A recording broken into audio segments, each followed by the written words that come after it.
ရဲ့နှလုံးသားဟာပန်းလို့ကြွေကြတယ်မနေ့ကမင်းတဲ့တွေတို့ကြလေမမေးဘူးတို့တိတ်စွာ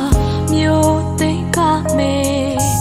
အားလုံးကစိုးရင်စိတ်နေတတိပေးကြပေမယ်ကြောက်စကားလို့ရင်မယုံထားတယ်အပြည့်မမြင်ပါဘူး